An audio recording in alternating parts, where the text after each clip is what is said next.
आपका बच्चा बिगड़ संविधान के जिंदा रह सकता है क्या? उसकी कल्पना करो आप। आपका बच्चा बिगड़ अम्बेडकरवाद के जिंदा रह सकता है क्या? उसकी कल्पना करो आप। आदिवासी तो जिंदा ही नहीं रह सकते हैं। संविधान है, बावजूद उसके आदिवासियों के साथ में जो हो रहा है वो कहीं और नहीं हो रहा है। आदिवासी तो बिल्कुल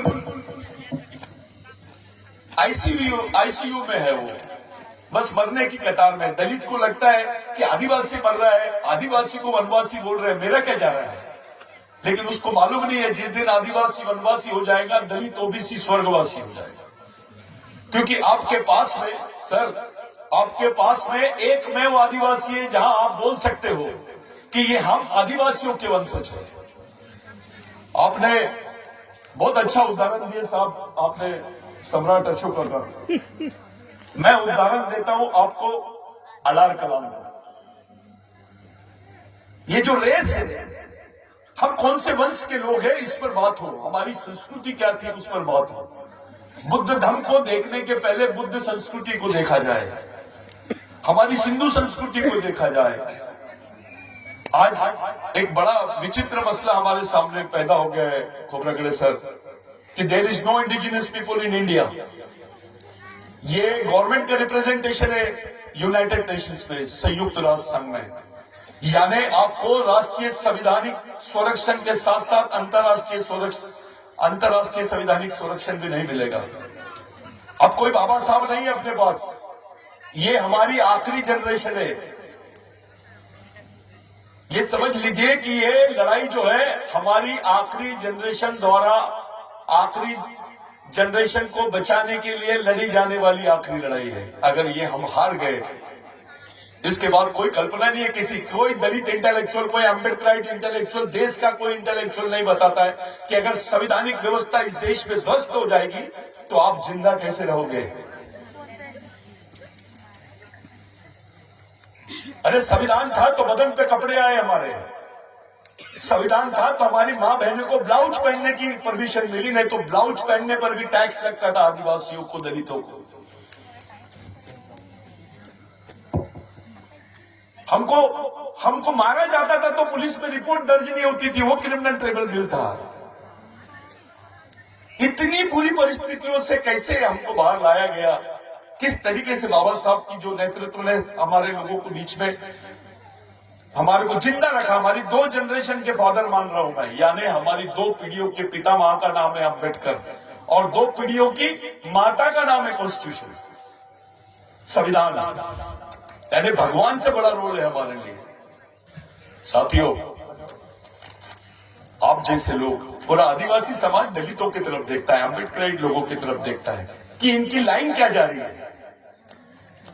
फिर आदिवासी देखता है टीवी में, अरे अपना अम्बेडकराइट आदमी तो यार कविता पढ़ रहा है,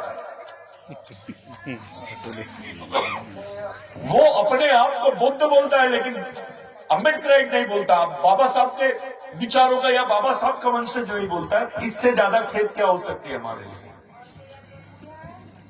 हम जानते हैं, हम थोड़े पढ़े लिखे हो गए, हमको मालूम है बाबा साहब के सिवा दूसरा पर्याय नहीं है। आप जनरेशन के सामने सवाल खड़ा है कि क्या हम गैर संवैधानिक व्यवस्था में जिंदा रह सकते हैं क्या? अगर गैर संवैधानिक व्यवस्था में जिंदा रह सकते हैं तो फिर चुपचाप रहो, अपने अपने घरों में बैठे रहो।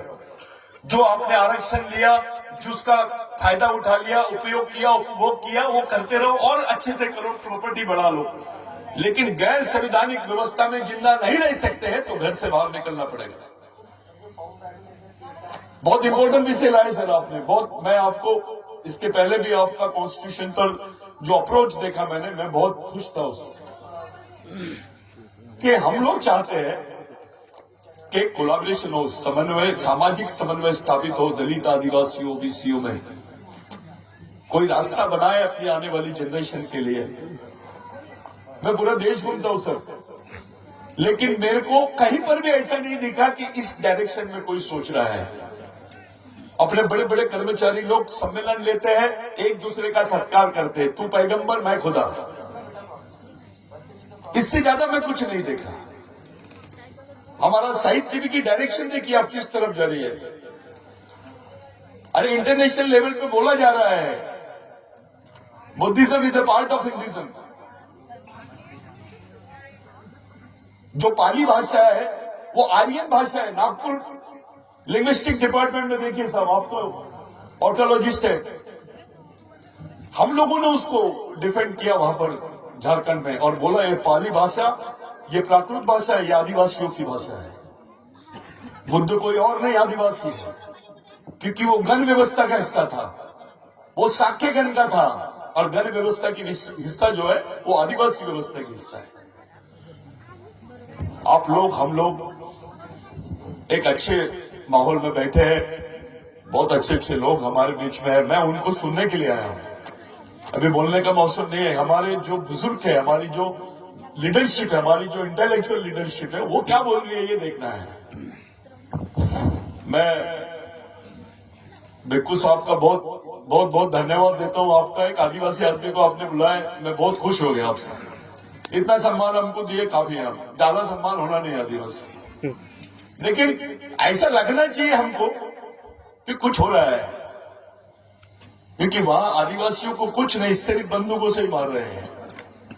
13 साल की आदिवासी बच्ची के हाथ में बंदूक है, जिसके हाथ में किताब होनी चाहिए, जिसके हाथ में बैग होना चाहिए, जो लाइब्रेरी में जाना चाहिए, वो लड़की लड़ाई के मैदान में दिख रही है, बीएसएफ की गोली से, मिलिट्री की गोली से मर रही है। जितना आदिवासी बेल्ट है, ऐसा लग रहा है वहां सिविल वॉर हो रहा है, वहां लड़ाई चल रही है। 60% पैरामिलिट्री फोर्स आदिवासी क्षेत्रों पर लगा दिए हैं। जो फोर्सेस बाउंड्री पे होना चाहिए वो आदिवासी क्षेत्रों में है। आज आदिवासियों के साथ हो रहा है, कल दलितों के साथ भी होगा। आप वेटिंग लिस्ट में है। ये तैयारी हम लोगों को, प्रतीक्षा सूची में आओ अपन। दूसरा नंबर दलितांचा, तीसरा नंबर ओबीसी है। तो ये जो परिस्थिति है, आप बहुत, अरे सब लोगों को उम्मीद है कि यही जनरेशन बचा सकती है, यही वर्ग बचा सकता है। इस बात से मैं आप लोगों का बहुत बहुत धन्यवाद देता हूं। किसी दिन और समय से किसी तरीके से विस्तारित रूप में इस पर परिचर्चा होनी चाहिए, इस पर डिबेट्स होनी चाहिए, इस पर एक अंडरग्राउंड मीटिंग्स होनी चाहिए, सभी सेक्टर के लोग आना चाहिए। क्योंकि हमारे यहाँ एक प्रॉब्लम है, हाँ खूब इंटेलेक्चुअल मानुस है, डिक्लेयर्ड इंटेलेक्चुअल है, प्रैक्टिकली क्या है? तो हम जिस जमीन पे काम करते हैं वहां तो इज्जत नाम की कोई चीज नहीं है, कोई कलेक्शन नाम की चीज नहीं है। इतना बड़ा मंडप भी आदिवासियों के बीच में लग गया तो बहुत बड़ी बात हो रही है। वहां तो खाने के वादे हैं, 2 दिन में एक बार चूल्हा जलता है आदिवासियों के घरों में, आप देख लीजिए। सर ब्लड बैंक का बहुत बड़ा कैंप्स होते हैं, तो ऐसी जगह में रक्तदान शिविर होते हैं जहां पर कुपोषण है, जहां लोगों को खाने को नहीं मिलता है, वहां रक्तदान शिविर। बाद में पूछा जाता है भाई क्यों दे रहे आदिवासी लोग रक्तदान, तो पता चल रहा है कि उनको खाने को रोटी नहीं है, उनके पास पैसा नहीं है, काम नहीं है, तो अपना खून बेचते हैं और राशन लेके आते हैं। कोई अपने बच्चों को बेचता है। बड़ी बड़ी मेट्रोपॉलिटन सिटी में दलित आदिवासी महिलाएं इतने मजबूर हो गए, अपना खुद का दूध बोतल में बंद करके बेचते हैं। ये अवस्था में समाज है और ये संविधान पे खतरा। उस पर अपने जो पढ़े लिखे लोग हैं उनका चुपचाप रहना, आता मला काम है, ड्यूटी वर जायचा है। अबे पूरी पिक्चर खत्म हो जाएंगी, उसके बाद क्या करेगा तू? ये बहुत इंपॉर्टेंट मीटिंग है। अगर इसमें 5 लोग भी तैयार हो जाते हैं, इस बात से सहमत हो जाते हैं, तो बहुत बड़ा हमने अचीवमेंट किया है, समझ लेना।